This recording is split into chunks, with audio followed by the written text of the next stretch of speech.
Bom dia, pessoal. Para quem não me conhece, meu nome é Cláudio Sabino. Sou advogado constitucionalista e justo-filósofo cristão.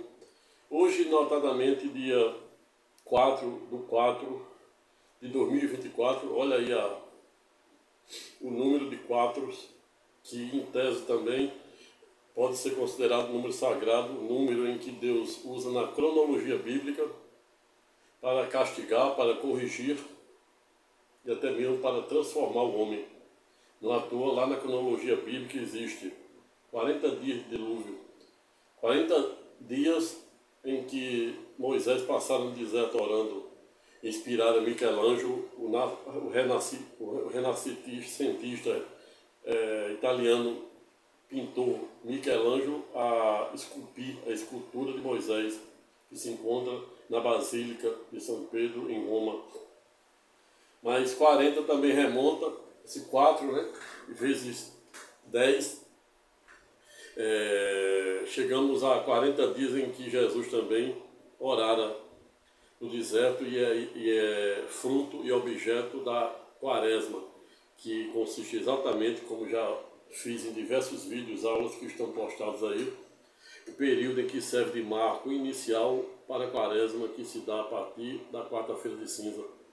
Mas o 4, somente para se ter ideia, também em tese é sagrado, pois foram exatamente 40 anos em que Deus fizera com que os judeus, logo após a libertação do cativeiro de 400 anos, olha o 4 de novo aí, 400 anos no Egito, peregrinara no deserto do Sinai para atingir uma distância de apenas pouco mais de 300 quilômetros, que é a distância do Egito para o Estado soberano de Israel.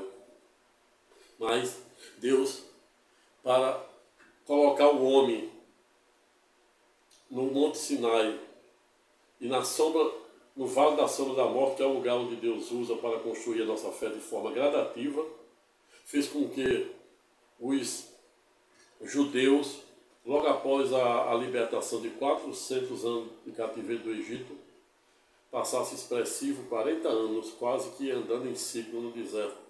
Mas isso será objeto de um vídeo aula, onde eu irei verticalizar a importância deste número 4, de 40, 400, por quê? Razão pela qual dou as boas-vindas aos senhores e senhoras, àqueles que não conhecem o propósito do presente canal, estão chegando agora no mesmo. Desde já informo que o propósito do presente canal é 3 dimensões, ou seja, 3D.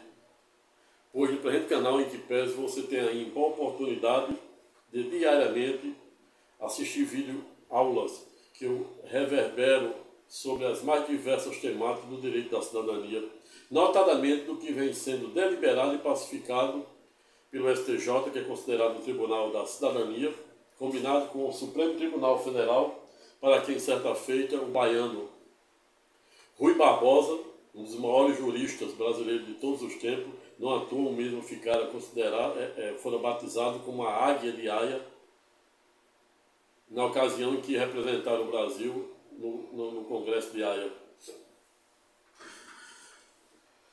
Razão pela qual agradeço aos novos inscritos, convido, ouvir reflexos mesmo, que estão chegando agora, a convidar o maior número de pessoas para também se inscrever no presente canal, para se tornar parte integrante do mesmo.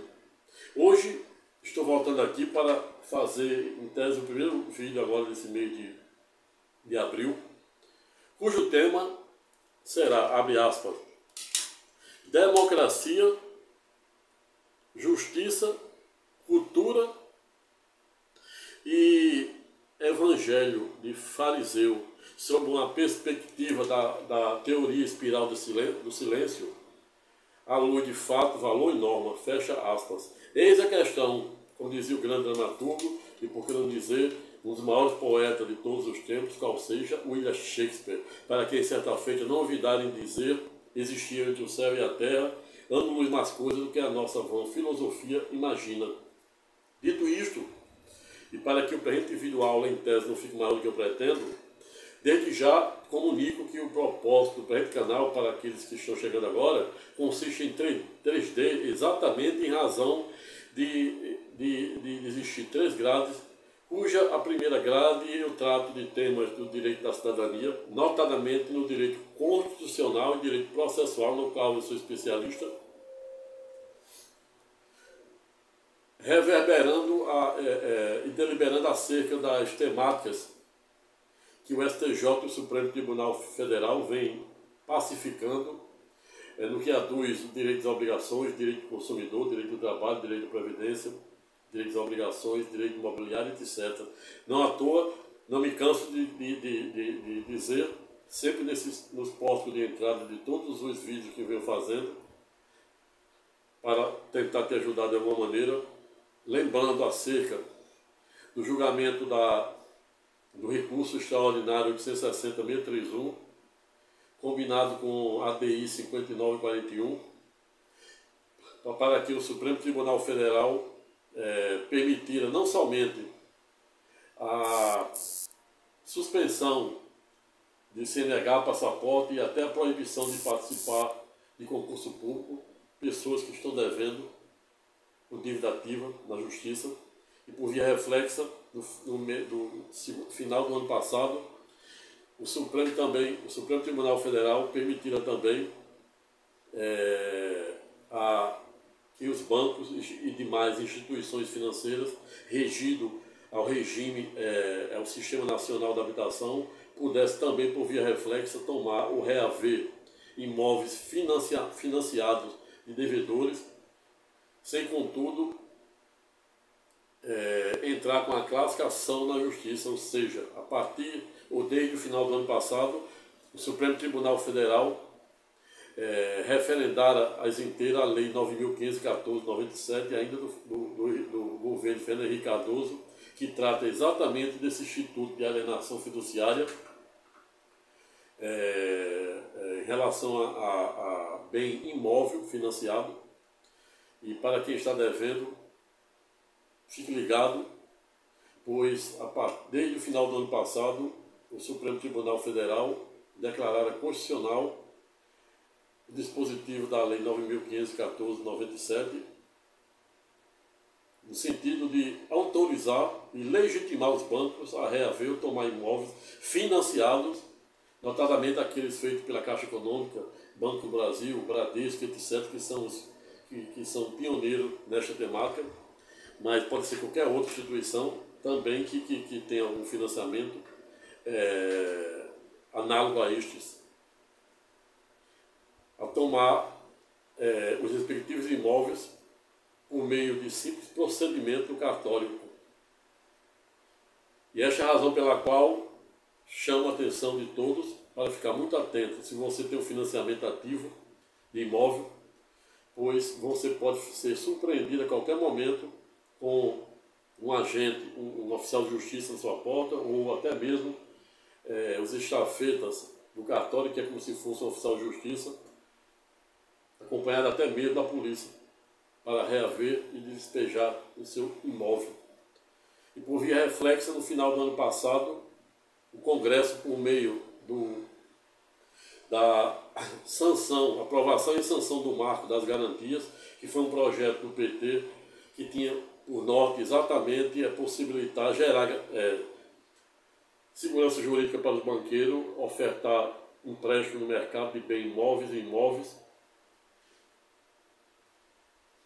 com a segurança de poder reaver dado capital. Mas o fato é que, com a aprovação e sanção da lei do Marco das Garantias, quem acabou por via reflexo perdendo foi o trabalhador, os pobres, a classe média em especial, que paga imposto nesse país. A grande parte dos pobres paga de forma indireta, mas a classe média paga porque na fonte, desconto na fonte. E os pobres e as demais pessoas menos abastadas pagam por via reflexa por meio dos produtos que compram, que isso aí ninguém está livre, todos acabam pagando, queira ou não. Mas aqueles que têm renda certa, que é a maior parte, classe média, eles acabam sendo taxados com um clássico imposto de renda na fonte. Não obstante existir muitas pessoas de carteira assinada, qualquer pessoa de carteira assinada, queira ou não, são obrigadas a pagar imposto acima do teto. de isenção.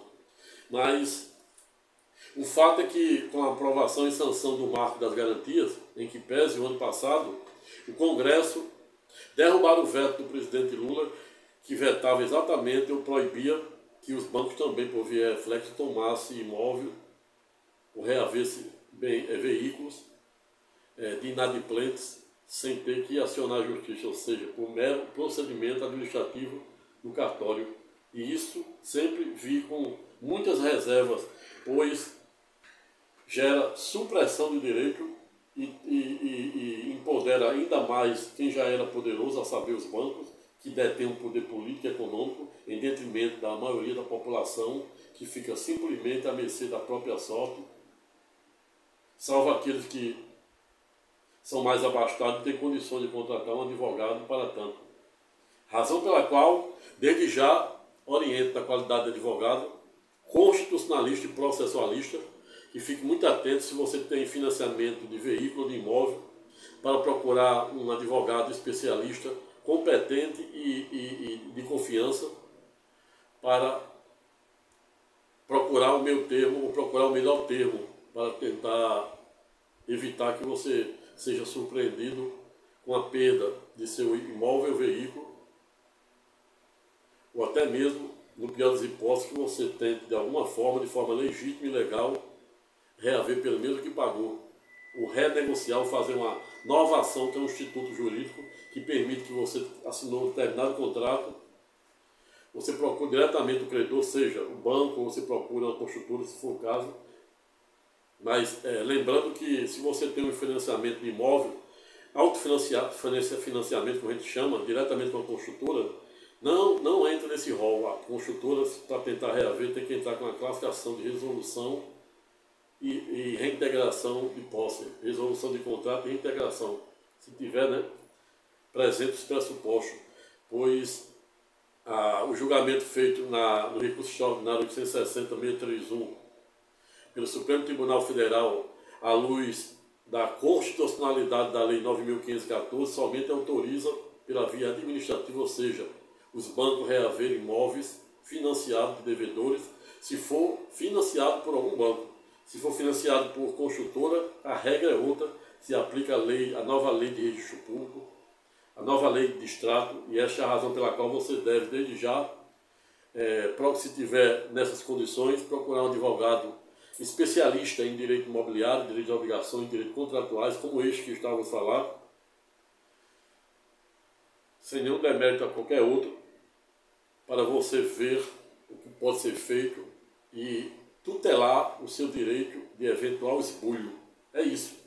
Agindo assim, você estará tomando a medida legítima e legal para tentar, da melhor maneira possível, ou reaver, ou manter, ou no pior das hipóteses, até recuperar parte que você pagou. Dito isto, concluo a apresentação para os novos, né, as pessoas que estão chegando agora, da grade do presente canal e do propósito do presente canal, que eu batizei de 3D ou 3 dimensões, não à toa, porque no D1 eu trato dessa temática, né, que o STJ, o Supremo Tribunal Federal, vem deliberando acerca do direito do trabalhador, direito previdenciário. Não à toa, agora o Supremo Tribunal Federal já modificou o pensamento que tinha tomado no ano passado sobre a revisão da vida toda para os aposentados, e tem aí pendente o FGTS, a ação do FGTS que está suspensa. Foi dado início com o voto da ex-ministra aposentada Rosa Weber no bojo da ADPF 442, a descriminalização do aborto, cujo voto da mesma foi a favor até 12 semanas, as 2 primeiras semanas. Tem também aí vídeo repostado e publicado no presente canal sobre a temática, dentre diversas outras temáticas que diariamente o Supremo Tribunal Federal vem deliberando juntamente com o STJ. Mas no presente canal você também tem aí a oportunidade de diariamente ter acesso a vídeos de filosofia, onde eu trato dos grandes e mais importantes filósofos, Sócrates, Platão, Aristóteles, falo dos protagonistas do ateísmo, como Nietzsche, Freud, Schopenhauer, Marx, os materialistas como Armínio. Aí na teologia cristã eu falo dos pais da Igreja Católica, um deles, São Tomás de Aquino, Santo Agostinho, o monge alemão Martinho Lutero, protagonista da grande reforma protestante com as suas 95 teses teológicas, jurídica, política, etc., de como a cúria romana vinha em idos de 1517, totalmente desvirtuando totalmente a palavra de Deus. Falo também do protagonista da segunda reforma protestante, ou seja, os calvinistas, notadamente da pessoa de João Calvino. Falo do materialismo de Armínio, falo do teocentrismo, do humanismo, do antropocentrismo. Mas no bojo, na terceira grade, eu falo do Tribunal de Cristo, pois aqui, quando a gente não consegue dirimir os mais diversos e complexos problemas do dia a dia, na plataforma 1 e 2, ou seja, por meio do direito da filosofia, aqui a gente tem uma terceira instância que eu batizei como Tribunal de Cristo, por nele eu creio e nele você deve confiar. Pois a justiça dos homens são falhas, para além de ser falha, muitas vezes parciais, muitas vezes corrupta, e não à toa será também um dos tema e objeto de um dos subtítulos de hoje. Queria falar um pouco do que significa justiça de fariseu. Você também se depara com essas injustiças, essas teratologias sobre os mais diversos viés e tipos. Dito isto, já passo diretamente para o pano de fundo ou de mérito da presente temática, no sentido de dizer que o mundo hoje vive dentro de uma iminente crise de legalidade e legitimidade, a ponto de as pessoas, de os súditos administrados, e por que não dizer os jurisdicionados, aquele que depende de uma decisão do poder judiciário, são considerados jurisdicionados na acepção jurídica do termo, chegarem ao ponto de deixar de acreditar na rigidez de dadas instituições, mas seja os três poderes. E isso é muito triste, e isto dói na carne e dói na alma, pois os três poderes existem exatamente para dar exemplo aos súditos. E quando aqueles que têm a obrigação de dar o melhor exemplo dão os piores de todos, a população fica ipsilis dividida, como foi o caso do 8 de janeiro do ano passado, onde a população ficara ipsilis dividida a ponto de ser induzido ao estado de erro ou à falsa compreensão da realidade e chegarem a participar daquele odioso atentado aos três poderes, onde mais de 1.400 pessoas foram denunciadas e já dezenas e dezenas diariamente vêm sendo condenadas a pena de 13 a 17 anos, mais medidas cautelares e penas pecuniárias a fim. Exatamente por quê? Porque se deixaram serem literalmente induzidos ao estado de erro, que é a falsa compreensão da realidade. Muitos especialistas em comportamento, em psicologia, em psicanálise, vêm alertando o mundo sobre esta onda, sobre esta cegueira intelectual, sobre essa cegueira cultural, sobre essa cegueira democrática, porque não dizer uma cegueira em tese até espiritual, como defendia Jesus. Jesus dizia que os fariseus eram revestidos de tamanha cegueira que conseguiam enxergar um argueiro no olho de seu irmão e não conseguiam enxergar a trave que estava atravessada em seus olhos. Exatamente a cegueira espiritual. Mas não existe somente cegueira espiritual. Existe cegueira cultural, cegueira democrática, mítica e cósmica. É que faz com que as pessoas sejam induzidas ao estado de erro. E aí me vem à mente Elizabeth Naumann. Para quem não sabe, Elizabeth Naumann, em idos de 1947, instituíram ou criaram uma tese, a saber, a teoria espiral do silêncio, que parece que foi feito ontem para ser usada hoje, não obstante ter sido escrita em idos de 1947. Elizabeth Naumann é uma cientista política alemã, que criara dada tese, qual seja a teoria espiral do silêncio, no sentido de dizer que pessoas dos mais diversos níveis de poder, de cultura e de posição social, não obstante serem em tese sabedora que determinada coisa é errada, mas para conseguir agradar correntes dominantes, vão para mídias em massa dizer ipsilitz, ou seja, literalmente contrário, simplesmente para dizer o que essas pessoas em tese querem ouvir. E aí reitero as inteiras aqui o que já venho dizendo ao longo dos diversos vídeos que venho postando.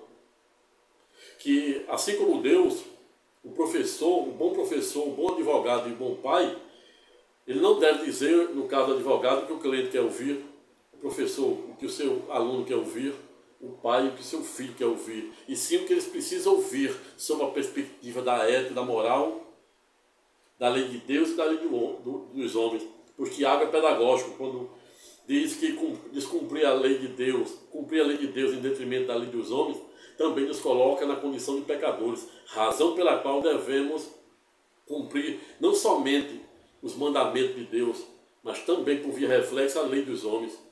Lá em Isaías, Deus é pedagógico quando alerta as autoridades, logicamente se dirigindo aos três poderes, legislativo, executivo e judiciário, no sentido de dizer, ai daqueles que institui, no caso do poder legiferante ou legislativo, que cria leis, o que executa o poder executivo e o que julga o poder judiciário, que aplica as mais diversas e respectivas leis em detrimento de pobre, criança, viúva.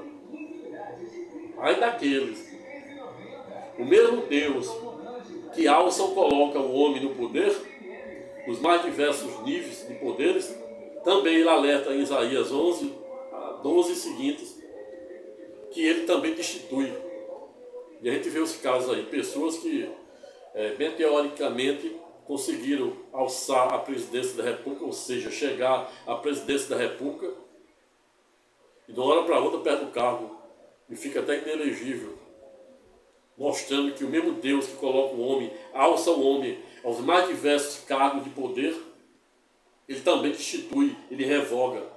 Ele só não revoga o Todo-Poderoso as suas escatológicas palavras de promessa. Não à toa, céu e terra passarão, somente as escatológicas palavras de promessa do Todo-Poderoso não hão de passar. 1000 cairão ao meu lado e 10.000 à minha direita, mas nada me abalará, pois o Todo-Poderoso estará sempre comigo e conosco hoje e sempre. Amém. A boca fala de que o coração está cheio, e o coração se farta com o que sai pela boca, razão pela qual devemos fartarmos o nosso coração com coisas boas, para descobrir a boa, agradável e perfeita vontade de Deus. É isso que defende Paulo de Tarso em Romanos 12:32, ou 32:12. Pedro 8:32, 8:12 é pedagógico quando diz: buscais a verdade, e a verdade vos libertará. Frase e versículo muito utilizado pelo ex-presidente da República, a saber, Sua Excelência Jair Messias Bolsonaro, para quem muitos o chamam de mito.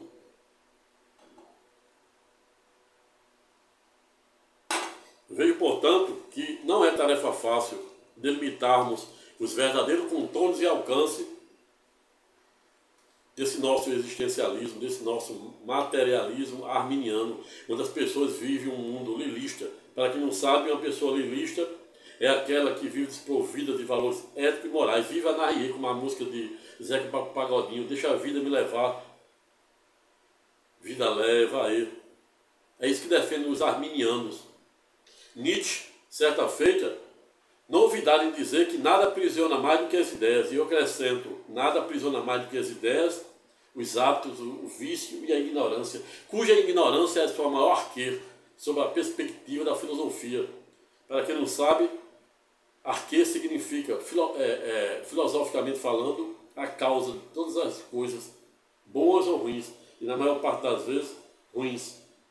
Muitas pessoas cometem pecados, cometem mais diversos crimes, atos de violência, por ignorância.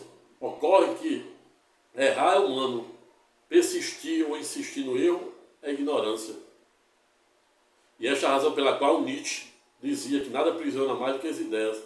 E eu acrescento os hábitos, o vício, as culturas e a ignorância. No atom um dos subtítulos, e querendo falar hoje, é da cultura. Cultura de fariseu, justiça de fariseu, democracia de fariseu e evangelho de fariseu. E o que é isso? Explico. E como sempre, a resposta de fácil alcance. Nietzsche, certa feita, novidade e fora pedagógico, no sentido de dizer que amar o único ser é uma barbárie, pois isso ocorre à dispensa do demais ser, inclusive Deus. Pois uma pessoa que ama o único ser, ele é um narcisista exacerbado a tal ponto que se torna presunçoso, ou seja, ele é presunçoso de tal maneira em si mesmo, em seu ego inflamado, em seu superego inflamado, que chega a ser narcisista.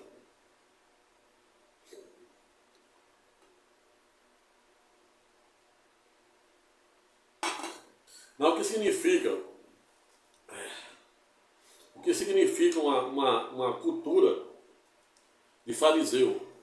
Cultura de fariseu, já respondendo a primeira pergunta do nosso subtítulo, significa exatamente uma pessoa que para agradar correntes dominantes, como defendia em ISO de 1947 a erudita e transcendental cientista política, a saber, Elizabeth Naumann, por meio da sua teoria espiral do silêncio, que consiste exatamente em determinadas pessoas dos mais diversos níveis culturais, sociais e econômicos,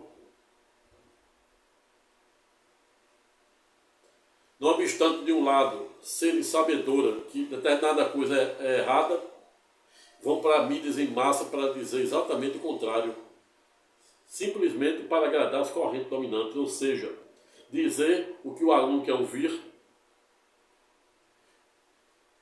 e não o que ele precisa ouvir. Dizer o que o filho quer ouvir e não o que ele precisa ouvir. O advogado dizer o que o seu cliente quer ouvir. Isso é conveniência. Jesus dizia, amar o mundo, não existe nada diferente. Eu quero ver você amar quem lhe odeia. Eu quero ver você amar as adversidades, pois é com as adversidades que Deus nos dá a ímpar oportunidade de andarmos no Monte Sinai e no Vale da Sombra da Morte, para nos ensinar a enfrentarmos os mais diversos e complexos problemas do dia a dia, aprendê-los a superá-los. E para além disso, termos a ímpar oportunidade de escrevermos os melhores capítulos da nossa vida no momento da dor, da opressão, da perseguição, da injustiça e da humilhação. Não à toa, aqueles que se elevam, se exaltam, serão humilhados, que se humilham serão exaltados. Me vem à mente aqui o Sermão da Montanha, da Lavra de Cristo Jesus.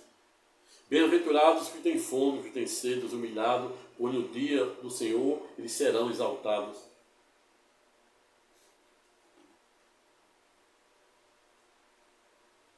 Mas a cultura de fariseu se dá exatamente quando uma pessoa é sabedora que determinada coisa é errada, mas para ela agradar determinada corrente dominante, ela diz exatamente o contrário. A melhor maneira de dominar pessoas é neutralizando o pensamento delas, como faz grande parte das universidades. E me vem à mente aqui um erudito, escritor norte-americano, qual seja Mike Sandel, que desenvolveu a tese da tirania do mérito, a ponto de dizer que criticar os sistemas democráticos norte-americanos, notadamente o que elegeu o presidente Trump, que está tentando se reeleger agora nas primárias americanas.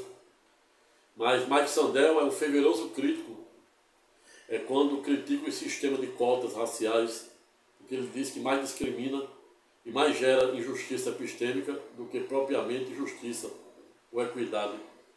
Quem não sabe, injustiça epistêmica fora desenvolvida, uma tese desenvolvida por uma juiz filósofa britânica, qual seja Miranda Fletcher, para quem também a tenho na minha mais alta conta.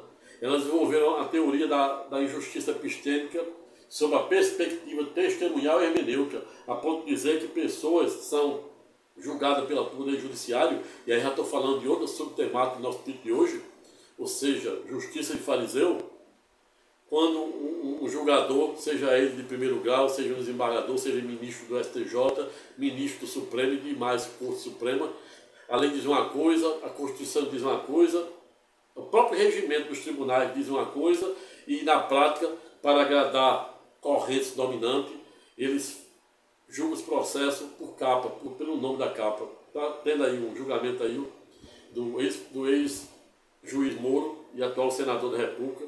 Muitos vêm dizendo que aquilo ali é um processo meramente político, de perseguição. Basta analisar sobre o viés jurídico para a gente poder saber se existe ou não.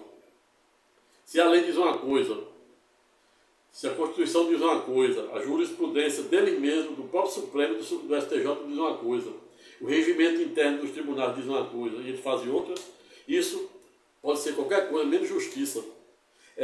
Por simetria, democracia, pode ser qualquer coisa. Quando um poder viola ou tenta esvaziar o poder de outro, suprimir ou esvaziar, ele pode ser chamado de tudo, menos democracia. E aí escrevi um vídeo sobre constitucionalismo abusivo, da lavra do colega norte-americano da Universidade de Harvard, e menciona hoje lá na Universidade da Flórida, a saber, Dr.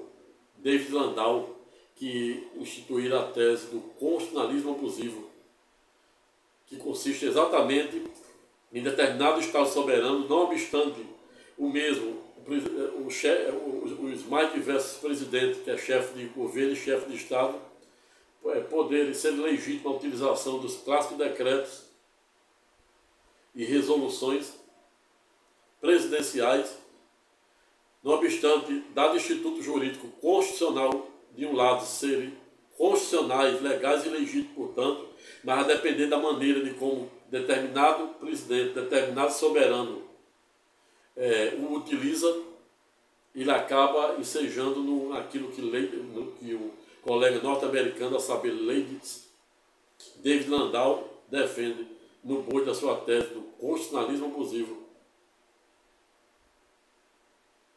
Mas a cultura de fariseu se espalha pelos 4 cantos do mundo. No início, a gente tinha um relativismo cultural. O mundo avança e vem o multiculturalismo. O tempo avança, porque tudo que tem ismo é em evolução, movimento. Aí vem o universalismo cultural.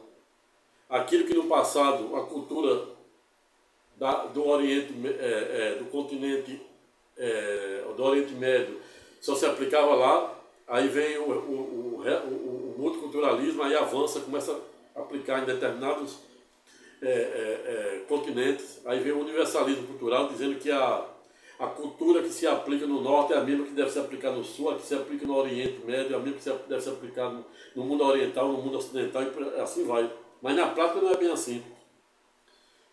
E aí a gente se depara com a cultura de fariseu, que é exatamente uma cultura em que os valores éticos e morais não estão bem em voga, não são bem utilizados.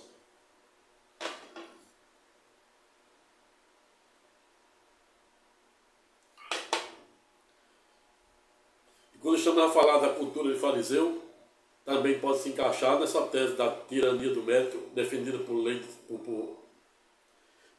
escritor norte-americano Michael Sandel, que diz que, criticando o sistema de cotas, notadamente da Universidade Americana, e aí me vem à mente aqui um julgado do Supremo Tribunal Federal, na época do ex-ministro aposentado, saber Sua Excelência Joaquim Barbosa, quando o Supremo for instado ou provocado a falar sobre a constitucionalidade ou não da lei de direitos afirmativos, que por simetria a gente também tem aqui, com base na isonomia material, pois existe o princípio da isonomia formal, que é tratar os iguais igualmente, independente de cor, raça, ideologia, credo religioso, mas também existe o princípio da isonomia material, que é tratar os desiguais desigualmente na medida de sua desigualdade no limite da lei, com base neste último, qual seja isonomia material, fora instituída ou criada as classes políticas afirmativas para negro, pardo, deficiente, criança, mulher, idoso e etc. E a casa, como todo direito afirmativo, que ele é temporário, deve ser revisado. Por exemplo, aqui nós temos a lei do Diretrizes Básicas da Educação que a cada 10 anos deve ser revista. Exatamente porque todos os direitos, em tese, afirmativos, eles são temporários. Razão pela qual deve sempre ser submetido à revisão.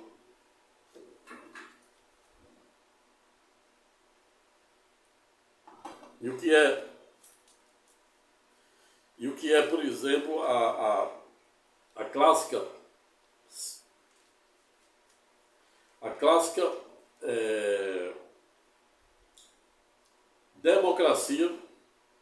democracia de fariseu, que consiste exatamente naquelas democracias em que existe desvio de finalidade, abuso de direito, bem como da Ucrânia, da Rússia, da Arábia Saudita, da Coreia do Norte.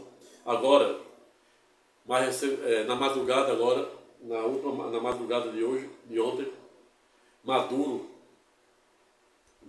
assinou um decreto no sentido de anexar o território da Guiana, e isso vai gerar um problema geopolítico. Isso se encaixa em uma espécie de constitucionalismo abusivo e, por que não dizer, uma espécie de democracia de fariseu, como defendia Jesus. Jesus dizia que os fariseus, na prática, na teoria diziam uma coisa, mas na prática fazia ipsilício o contrário. O rei Salomão dizia: na política só corrupção, na justiça só corrupção. É claro que a gente não deve generalizar, mas quando a gente observa o nosso cenário, esse estado de coisa, esse iminente estado de crise de legalidade e legitimidade, a ponto da população nos últimos tempos se encontrar literalmente dividida. E aí, por falar em divisão, me vem à mente aqui uma declaração do Papa Francisco, que dentre diversos anúncios, no sentido de dizer como queria que fosse o seu velório, na ocasião também não olvidara em abrir a caixa preta do Vaticano, com devido respeito. Isso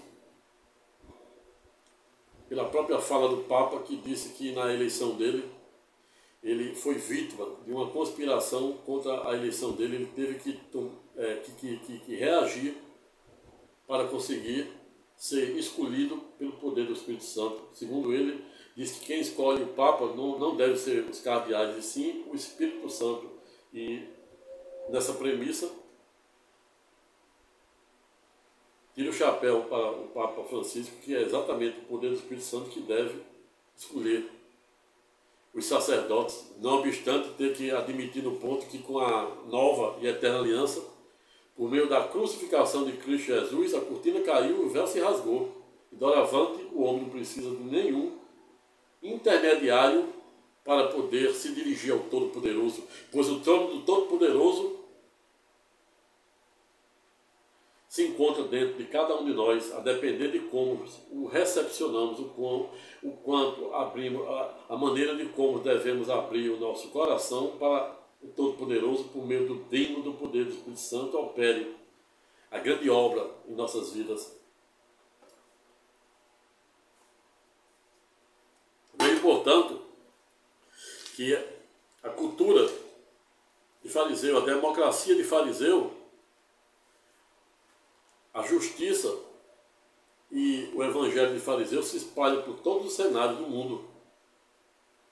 Como, por exemplo, onde pode se encaixar também nessa democracia de fariseu. Por exemplo, hoje a gente vê aí o país aí que é disputado pelos Estados Unidos, uma ilha vulcânica, a saber, Taiwan, que a China tenta reavê-la a todo preço. E agora, anteontem, o mundo ficara surpreso com a notícia de um terremoto exorbitante, sem precedente, atingindo Taiwan. Mas a gente vê a democracia da Coreia do Norte, onde o presidente do mesmo sequer usa o calendário civil, o calendário que o mundo ocidental utiliza, usa o calendário com base na morte do seu pai. Passa 24 horas destilando óleo e fabricando brinquedo atômico, quais sejam as armas nucleares. Temos o presidente Vladimir Zelensky da Ucrânia, que não obstante se declarar judeu, ao revés, não teve o dom do esvaziamento, ensinado por Cristo Jesus, nem poderia ter, que ele não acredita em Jesus, como todos, a primeira grande maioria dos judeus, ele teria evitado o mal maior, que esse é o objetivo e o propósito do esvaziamento, evitar o mal maior. O outro presidente, Vladimir Putin, consegue, não obstante vir sendo bloqueado economicamente pela Europa, pelos Estados Unidos, pelas grandes potências do mundo ocidental, notadamente, e vir sofrendo diversas críticas da própria população russa, conseguiram se reeleger com mais de 87%, provando também aí mais uma democracia de fariseu, mais uma democracia, mais um constitucionalismo abusivo. Aqui, na madrugada de ontem, Maduro assinara a lei, ou um decreto, para anexar o território da Guiana. Isso vai também ter o condão de gerar um grande conflito geopolítico. A vizinha também, Argentina, outro problema. Mais um aspirante a ditador, a saber, o emblemático Javier Milei, eleito o ano passado com mais de 55% dos votos dos argentinos. E agora a Argentina entra numa era da incerteza, notadamente depois de décadas sob o governo peronista, que era uma verdadeira oligarquia na Argentina. Tudo isso aí pode se enquadrar nessa democracia e cultura de fariseu, e por que não dizer de constitucionalismo abusivo, como for objeto de um vídeo-aula que já está postado aí. Mas também podemos chamar de democracia de fariseu exatamente aqueles modelos como o Brasil, que hoje, em tese, é governado pelo Centrão. No passado, o Brasil tinha as empresas para financiar as campanhas, as clássicas campanhas políticas majoritárias. O Congresso aprovara a lei do fundo partidário, ato contínuo Supremo referendárias inteiras, e hoje é proibido a doação de empresas, exatamente para evitar a corrupção, como se fosse possível.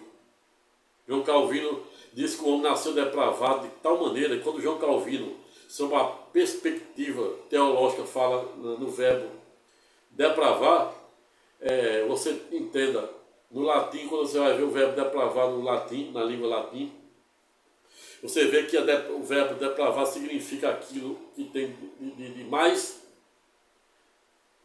nocivo, de mais deletério na perversidade que o homem pode chegar. E aí, voltando aqui para essa democracia de fariseu, em que, por exemplo, a Argentina está aí tomada, não obstante décadas e décadas em decadência, em queda livre na economia, cuja moeda não vale um tostão, os argentinos estão sofrendo, muitos vivendo abaixo da linha da pobreza, uma decadência só, e agora com a chegada, o advento de Javier Milei, com suas políticas nem um pouco ortodoxa e austera, a ponto de querer esvaziar o poder do próprio parlamento, ameaçando a governar por decreto se o parlamento não aprovar suas medidas, e se não for é uma democracia de fariseu, se isso não for um constitucionalismo abusivo, se isso não for uma autocracia, eu não sei o que adjetivo dá. Mas voltando aqui para o nosso parlamento bicameral, quando eu falo parlamento bicameral é porque o nosso parlamento ele é bicameral, porque é composto por duas casas, a Casa Baixa com 513 deputados federais, dividido pelo H de humanismo, pela Casa Alta com 81 senadores, representando os 26 estados e o Distrito Federal. E hoje, na prática, quem governa é o Centrão. Por quê? Porque o próprio Congresso aprovara a lei a lei do fundo partidário, e essa lei do fundo partidário, a cada eleição é depositada na conta do Banco do Brasil, no cofre, e fica essa quantia fica disponível em cada campanha para os partidos que têm a maior representação no Congresso Nacional. Ou seja,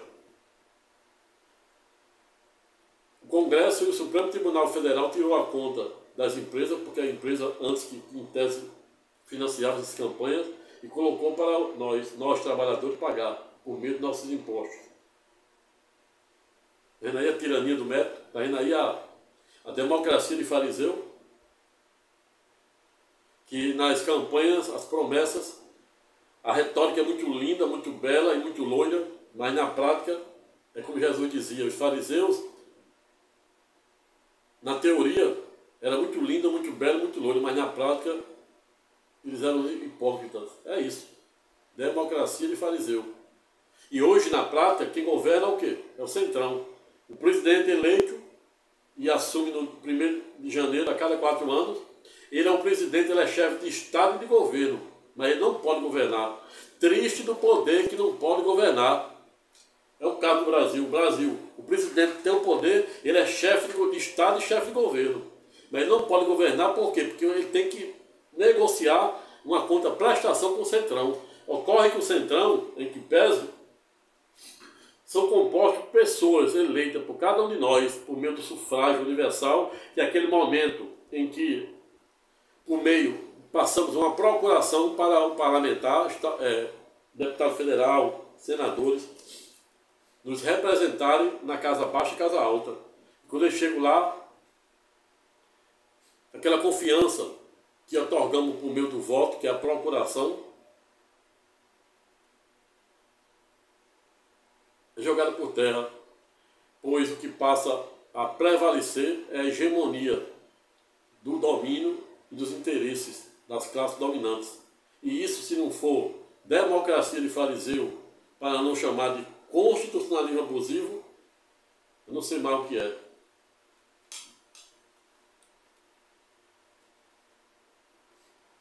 O Brasil não está nem um pouco. O Brasil não está nem um pouco numa boa situação econômica. A inflação, cada baixa ia ao supermercado, a gente observa combustível subindo direto.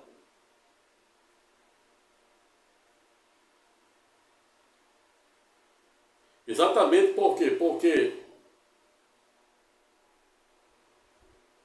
você é presidente, é chefe de Estado, chefe de governo, mas depende do Centrão, depende de negociar uma contraprestação com o Centrão para poder agradar as correntes dominantes, porque senão você não governa. É por isso que eu digo, triste do poder que não pode governar, e da tirania do médico que não nos faz calar. E onde é que está o evangelho de fariseu? Explico, como sempre, a resposta de falso alcance. Evangelho de fariseu consiste exatamente quando um pregador, seja ele o Papa, seja ele um padre, seja ele um cardeal, seja ele um pastor, pelas mais diversas denominações protestantes, seja ele mormon, ele sabe que a palavra de Deus não fala só de salvação, não fala só de provimento, não fala só de cura, de prosperidade.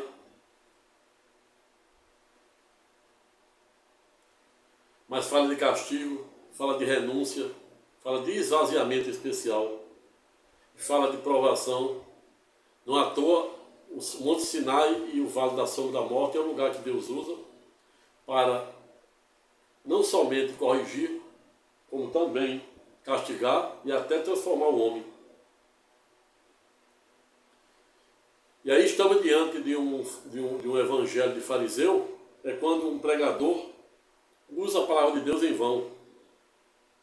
Ele usa o nome de Deus para conseguir views em massa, a imagem, porque ele sabe que a imagem de Deus dá views, dá vise, dá ibope.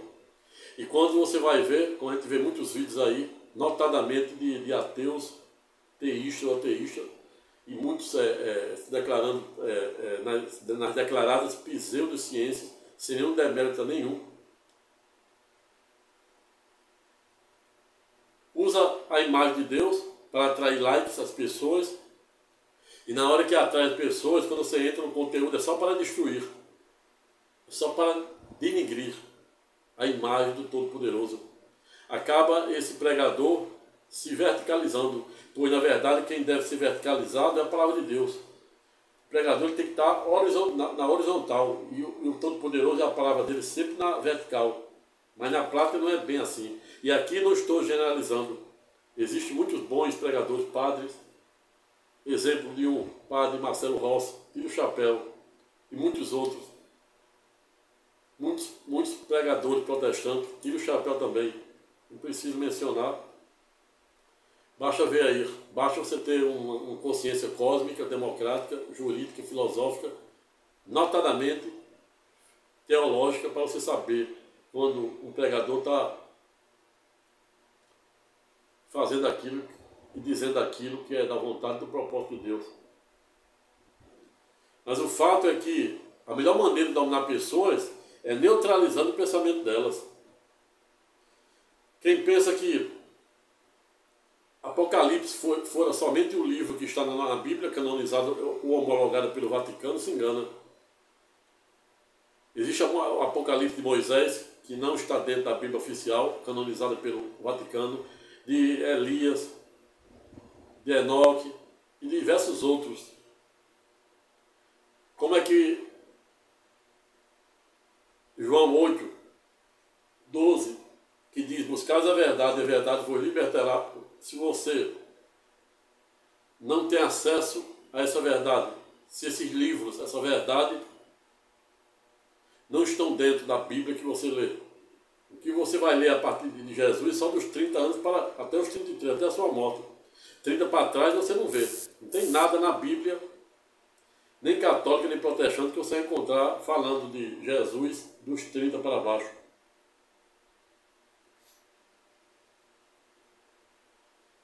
Fiz um vídeo aí que está bombando aí, sobre a quaresma, o verdadeiro espírito da quaresma e da Páscoa. Acesse aí, muito interessante. Mas evangelho de fariseu consiste em todo tipo de pregação que de um lado usa a imagem de Deus em vão e do outro desvirtua a palavra de Deus. Ou seja, só fala na teoria da prosperidade, teoria da libertação, não obstante ambas as teologias serem legítimas, a depender do contexto em que se usa. Mas podemos chamar de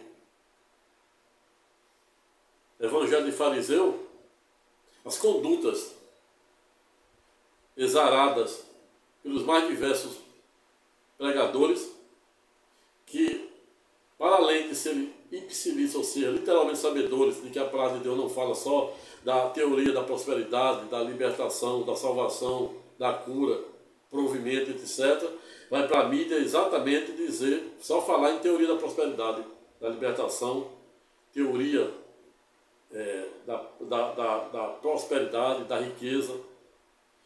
Jesus nunca fora contra ser rico. Ele fora contra de como a natureza em que se dá, a destinação em que se dá o dinheiro e o poder.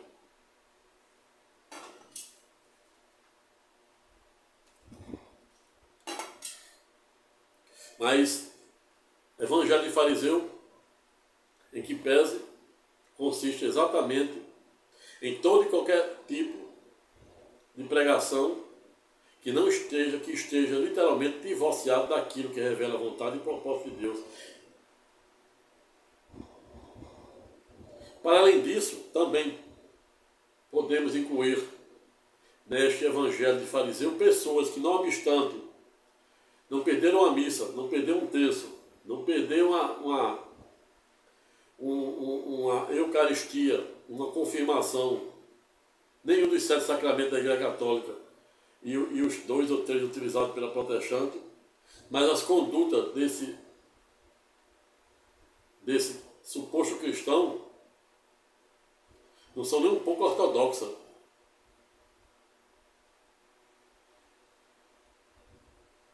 Pois é incompatível o homem tentar agradar a Deus e o diabo. Muita gente consegue dinheiro fácil,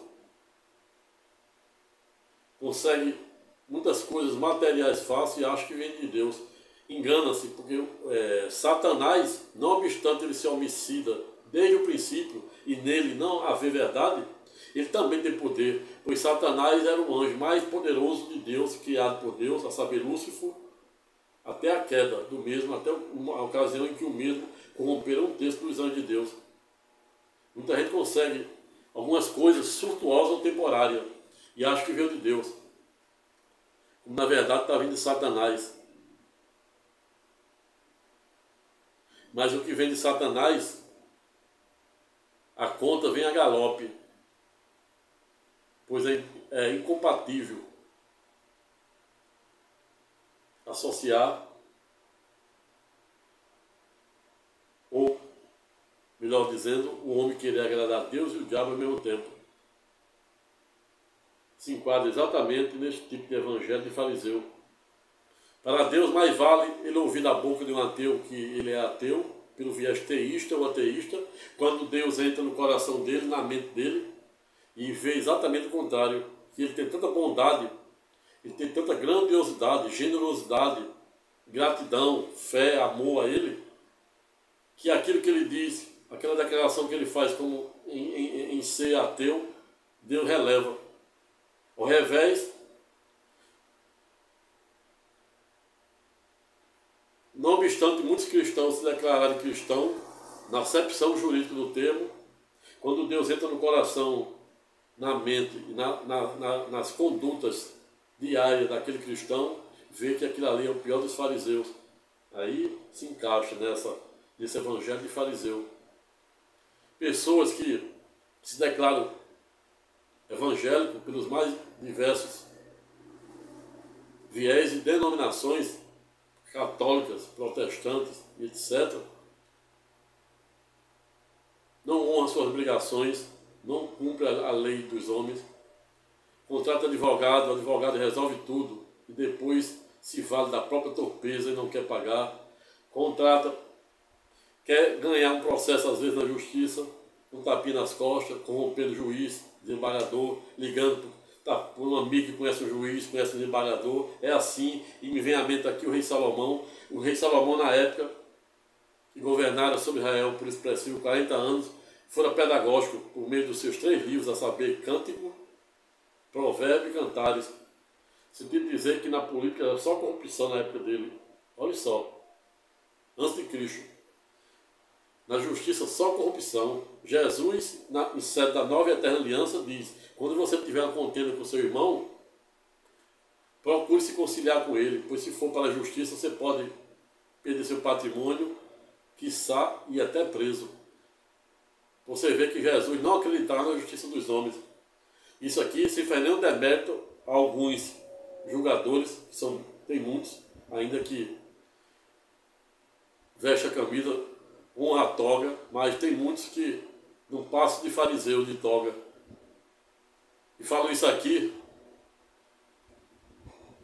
não com base em meras ilações, pois nada justifica a lei dizer uma coisa, a Constituição dizer uma coisa, a jurisprudência pacífica dos tribunais STJ, Supremo dizer uma coisa, o regimento dos respectivos tribunais dizer uma coisa, e um desembargador e um ministro dos mais diversos tribunais, STJ, Supremo e até os tribunais superiores, fazer exatamente o contrário. exatamente para atrair as correntes dominantes, ou seja, vem à mente aqui Marco Aurélio, ex-ministro aposentado do Supremo Tribunal Federal, para quem certa feita não ouvidaram em dizer que processo não se julga por capa. E me vem à mente outro erudito e transcendental ex-ministro do Supremo Tribunal Federal, para quem fora pedagógico, certa feita, em dizer que o direito não se interpreta em tiras. O direito tem que interagir com as ramificações do direito, a fim de buscar o verdadeiro espírito da lei. É isso. Não há justificativa e não há outro nome para dar senão um tribunal de exceção, em sede de um limbo jurídico e perseguição. A lei dizia uma coisa, a Constituição dizia uma coisa, a jurisprudência pacífica dizia uma coisa, o regimento do próprio tribunal dizia uma coisa, os autos processuais, o contexto, fato jurídico, salta aos olhos e um juiz de primeiro a último grau julga improcedente a demanda. Não à toa, há um adágio no direito que diz: onde existe a mesma razão, deve-se aplicar o mesmo direito. Mas na prática não é bem assim. E falo isso aqui com base em processo que atua há mais de 15 anos, né, com base em meras ilações. Se isso não for uma justiça de fariseu para não chamar um tribunal de exceção, eu não sei que outro nome dá não. Sem nenhum demérito daqueles que pensam em sentido contrário. E o que fala aqui, com devido respeito, tem prova. Se alguém se sentir ofendido, é porque faz parte desse tribunal de exceção. Mas fala com provas, evidências, como todo advogado deve falar, todo formador de opinião, todo filósofo que busca a verdade.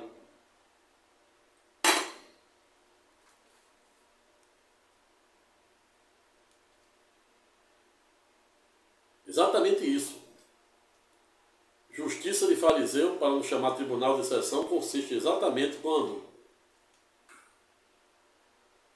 o contexto fato e jurídico de seu direito, de suas prerrogativas, aqui fala não somente em você que contrata um advogado e seu direito, como também as prerrogativas dos advogados, pois o advogado, assim como eu, tem que saber se impor. O advogado que não sabe impor as suas prerrogativas, ele não pode ser advogado. Ele pode fazer qualquer outra coisa, menos ser advogado. Pois se ele não consegue defender as suas legítimas e constitucionais prerrogativas, ele vai conseguir defender por via reflexa a de seu constituinte, de seu cliente. A Constituição, artigo 133, diz que o advogado é indispensável à administração da justiça, sendo inviolável, por suas palavras, no exercício da profissão e no limite da lei. O advogado tem que saber se impor. E não à toa, na lei de abuso da autoridade, foi colocado o artigo 7º, no sentido de reconhecer como crime toda violação a direito e prerrogativa de advogado. Mas o que a gente vê na prática é manifestas e reiteradas violação a direito de advogado. E esta é a razão pela qual convido os colegas advogados a mudar a cultura, essa cultura de aceitarmos manifestas e reiteradas, por que não dizer odiosas, violações às nossas prerrogativas e ao direito de nossos constituintes. Pois o artigo 133 da Constituição Federal é pedagógico, no sentido de dizer que o advogado é indispensável à administração da justiça. Com isso, contudo, eu não estou aqui tentando legitimar nenhum abuso de direito, nem desvio de finalidade. Pois toda resignação, se resignar é difícil, deve ser feito no palco adequado, no palco de devido processo administrativo. Não deu certo o recurso administrativo, não deu certo processo judicial, não deu certo o recurso. Palco adequado, de forma legítima e sem quebrar o decoro. É isso. O advogado ele pode se indignar de forma legítima, no palco adequado, sem quebrar o decoro.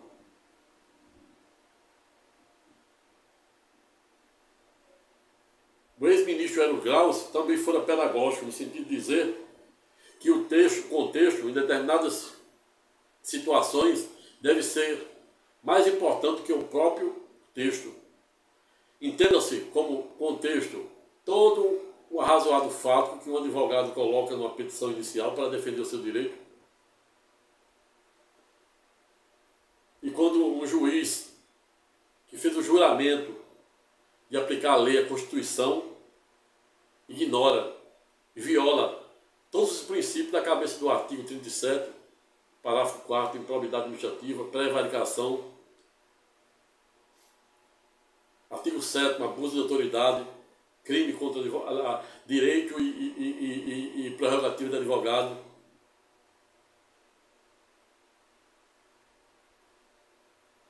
Muitos colegas aí se declinando da advocacia, muitos nem têm coragem de iniciar, e muitos que, não obstante estarem um bom tempo de estrada, mas se declinando e saindo da advocacia, porque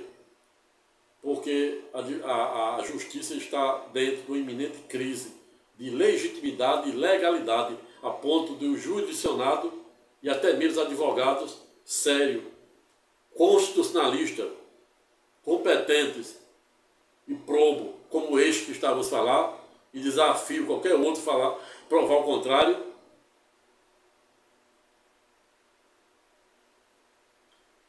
deixar de acreditar na rigidez das instituições democráticas de direito, deixar de acreditar em determinados julgadores que eram para dar exemplo. A justiça foi feita, a balança significa paridade. Ela civil foi criada para dar paridade, para equilibrar os atos tomados pelos demais poderes. Mas na prática o que se vê hoje não é isso. É uma crise de legalidade e legitimidade, para não chamar de outra coisa. Mas tem um eminente colega constitucionalista, saber, doutor Marcelo Neves, que chama isso de constitucionalismo simbólico.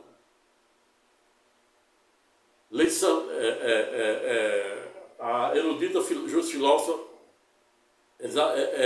Miranda Frischel chama isso de injustiça epistêmica. É quando você tem o seu processo julgado não pela capa do processo, porque a sua condição, você é um advogado, porque você é negro, porque você é pobre.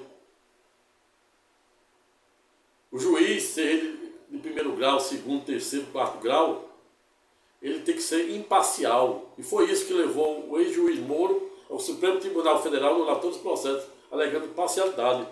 Agora, eu pergunto para você, para que eu não sou advogado do senador, atual senador Moro e ex-juiz federal, não tenho, até porque não tenho procuração para tanto, mas falando como advogado constitucionalista, formador de opinião, juiz, filósofo cristão, com base na ética, na moral, nos bons costumes, sobretudo nos postulados da norma, da força normativa da Constituição, para que o ex-ministro Moro fosse parcial, teria também que declarar a parcialidade de todos aqueles que julgaram as sentenças dele, os recursos que foram objeto das sentenças prolatadas pelo juiz Moro, inclusive o Tribunal Regional Federal, salvo engano, da quinta região, majorava as penas. O STJ, o Supremo, teria que anular todo, declarar imparcialidade de todos que atuaram no processo, não só do Moro. Mutatis mutandis, dê a César o que é de César e dê a Deus o que é de Deus. Para fazer justiça, o mesmo pau que bate em Chico tem que bater em Francisco. Ora, como é que pode dizer que Moro, o senador Moro, o ex-juiz Moro, fora parcial se ele não julgou sozinho? Inclusive, em que pese, mais de 90% dos processos em que ele julgaram foram referendados pelo Tribunal Regional Federal, STJ e o próprio Supremo. Não estou aqui fazendo nenhum demérito a nenhum deles, mas falando sobre a perspectiva da ética, da moral e, sobretudo, sobre a força normativa da Constituição, em especial com base no adágio que defende que onde existe a mesma razão deve se aplicar o mesmo direito.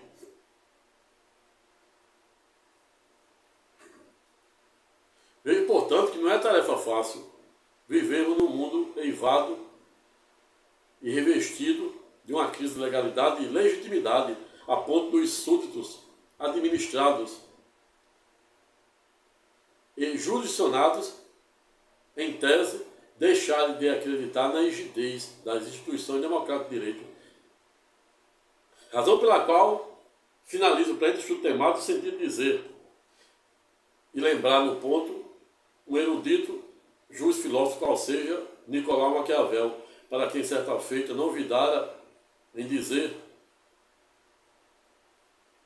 que os fins justificam os meios e que o governante, em tese, deveria fazer de tudo para se manter no poder. Aí eu pergunto, até que ponto os fins devem justificar os meios, notadamente quando estamos diante dos postulados da ética e da moral e da força normativa da Constituição. Até que ponto os fins devem justificar os meios, quando estamos diante dos corolários da ética, da moral, dos bons costumes, em especial da força normativa da Constituição. Pense nisso, pois como dizia o grande filósofo britânico, qual seja William Ernesto Henry, que inspirara Mandela no período que passara preso pela segregação racial, William Ernesto Henry diz que somos o senhor de nosso destino e o comandante de nossa alma. Não obstante, no ponto, os estoicos, notadamente na pessoa de Marco Aurélio, o ex-imperador Marco Aurélio de Roma, e o filósofo Sêneca, também serem pedagógicos no sentido de dizer que aquilo que não tem remédio, remediado está. E que o homem não deve se envolver com as coisas extremas que ele não tem a mínima capacidade de dirimir. Como também defendia Buda, por meio da teoria do Zen. Ou seja, não temos o poder de modificar as pessoas, seu comportamento, as suas atitudes, mas temos o poder de refazermos a rota, de nos posicionarmos diante das mais diversas e teratológicas injustiças, iniquidades e imoralidades que não fazem a menor cerimônia e tampouco hesitam em macular a rigidez da força normativa da Constituição. Pense nisso. Pessoal, ficando por aqui, não tive a menor pretensão de esgotar a matéria, tampouco faz nenhum debate daqueles que pensam sentido contrário, pois isso é democracia. O que falei aqui com base na experiência de mais de 15 anos, com base em estudioso, com base em uma consciência mítica, cósmica, democrática, jurídica e teológica. Se gostar do Pleno Vídeo Aula, se inscreva no Pleno Canal, convide o maior número de pessoas para fazer o mesmo, dê o seu like para ser avisado acerca dos próximos vídeos que irei postar e sinta à vontade, deixe seu comentário de forma educada, respeitosa e elegante. Agindo assim, o difícil é errar. Fique com Deus, até a próxima.